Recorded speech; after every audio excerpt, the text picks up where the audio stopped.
Stuff ultimate Frisbee athletes need to hear about lifting.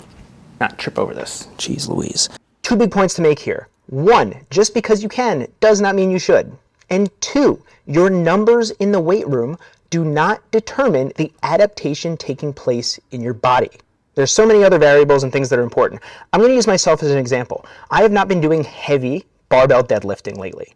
My body doesn't love it, my ego does, so I want more resources for other things. I could go pick up a barbell and probably deadlift close to 500 pounds. That does not mean it's a good idea.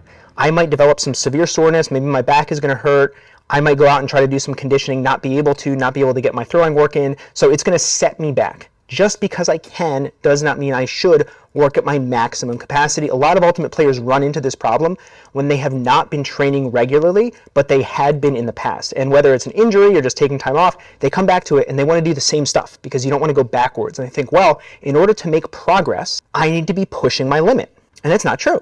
We want to be working above our baseline enough to create an adaptation in our body that's going to help us with ultimate. Your sport is not weight room. So something I could do, if I had been deadlifting, like I said before, 500 pounds, whatever, I'm coming back to it, maybe I'm doing sets at 185 or 225 for 4 to 6 reps. And I'm still getting fatigued in the moment, my muscles are challenged, I have some soreness, but I'm not blowing all of my recovery resources doing a max effort deadlift. I'm still working above my recent baseline, so I can still adapt in a positive way that is going to help me with my performance.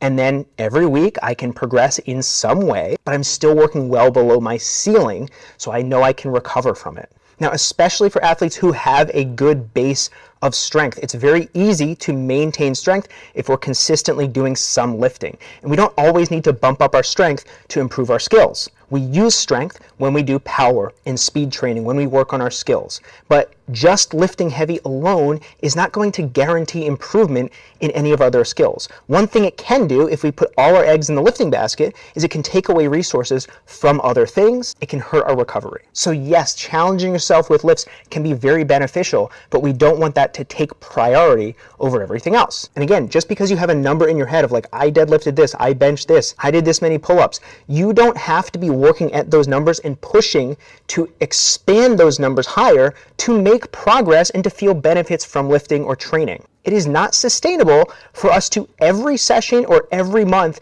improve all of our numbers. We just don't adapt linearly, and we don't have to, because again, the gym is not your sport. This is just a tool we use to help us build qualities that are going to help with performance.